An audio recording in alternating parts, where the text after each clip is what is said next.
Hello, what's the deal? It's Big Dog, Kevin Cooley. From car crashes to Kanye West to violent rampage to serious scandals, I'm gonna be here to keep you guys connected. So do me a favor and buckle up and bang that like and subscribe button so I can take you along for this ride.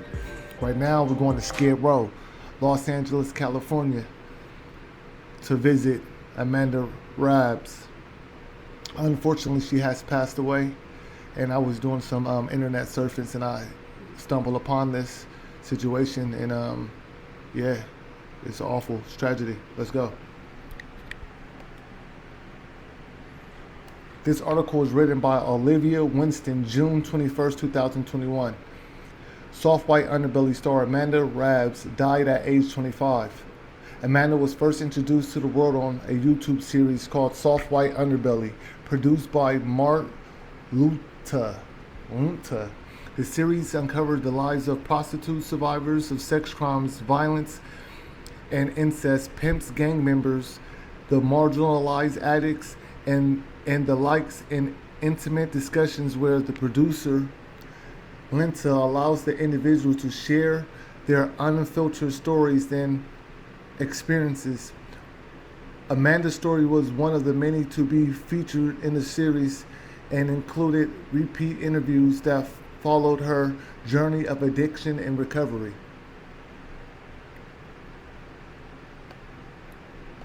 The Inglewood, California native, Amanda first appeared in Soft White Underbelly series December 2019. In Rabb's first video interview, she was talk about her life as a prostitute working on Skid Row.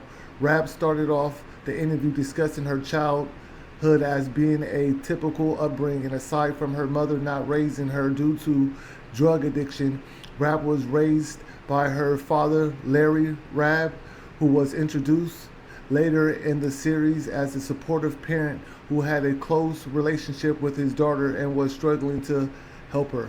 Go back and check out the episodes Amanda on Soft White Underbelly. You will see what she had to say herself about her father.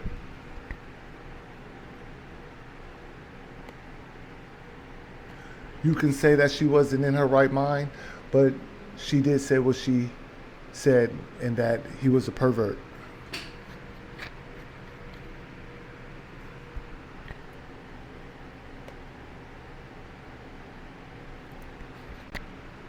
Amanda goes on to reveal in the series that she had an addiction to crack that developed while she attended California State University, Northridge. Along with her addiction, Amanda had a diagnosis of schizophrenia and may have been using crack as a means to cope with the symptoms of her diagnosis. It is believed Amanda's mother may have suffered from mental illness as well. Throughout the series, the audience witnesses the lows of Amanda's addiction and the ravishing effects it had on her body, as well as the heights and lows of her schizophrenia diagnosis.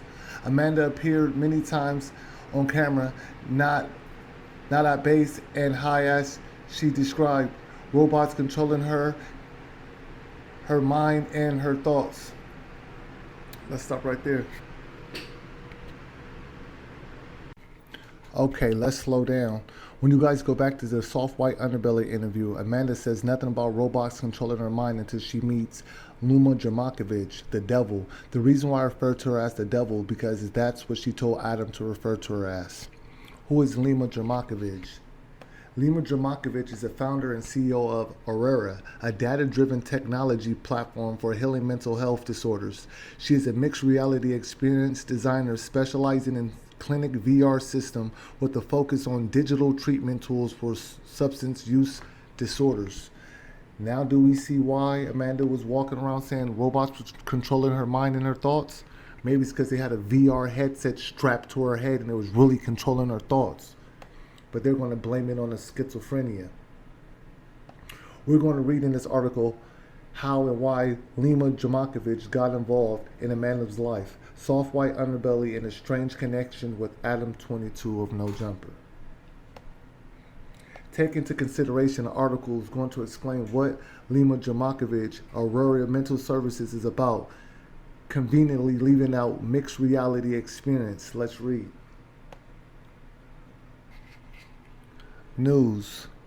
In Amanda's dad, Larry Rabb, and Mark Litta's effort to find Amanda, Rabb helped. They connected with Lima Jermakovich from Aurora. Aurora is a digital health platform with a mission to reduce relapse and ensure lifelong recovery from patients that seek mental, behavioral, and substance use disorders (SUDS) treatment. Jermakovich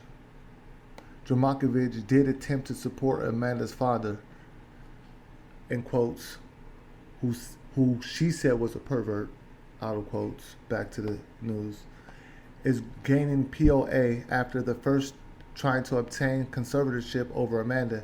In the state of California, a conservator is appointed to an adult deemed incompetent to manage their care or estate. Obtaining this conservatorship and POA became a difficult task for Larry Rabb and Jermakovich after Amanda was jailed for some infringement of the law. This incident irregularly opened up the door for Rabb's father and Jermakovich to advocate for involuntary treatment. The request was granted by the court, and Laura's law was applied to Amanda's Rabb's case. I don't know why they wanted conservatorship over Amanda. Maybe it was for her GoFundMe and the money she was bringing in due to the donations.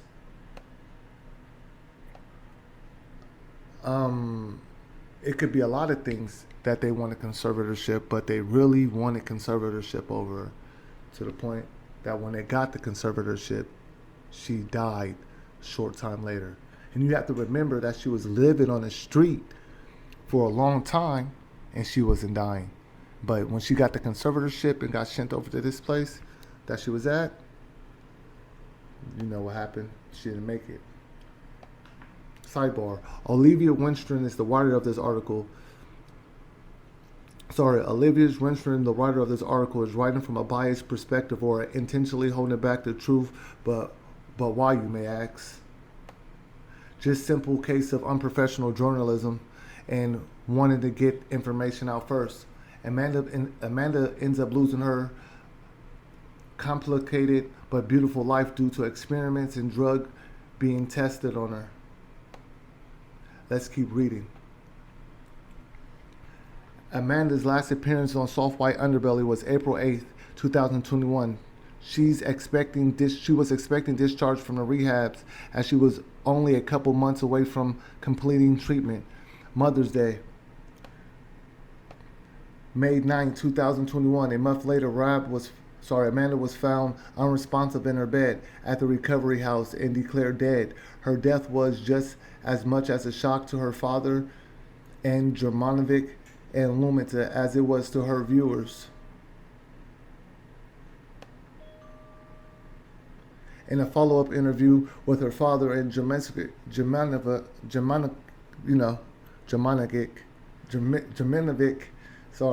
Lima, following her passing, the two explained her death was sudden and was the result of trauma to her brain caused by the previous use of crack. A technology report confirmed she had no drugs in her system when she passed. This is ultimately not true. Poor Amanda had 5 different types of pharmaceutical drugs in her system. Unfortunately, they cremated her body and illegally threw her ashes in the ocean, maybe to get rid of the evidence.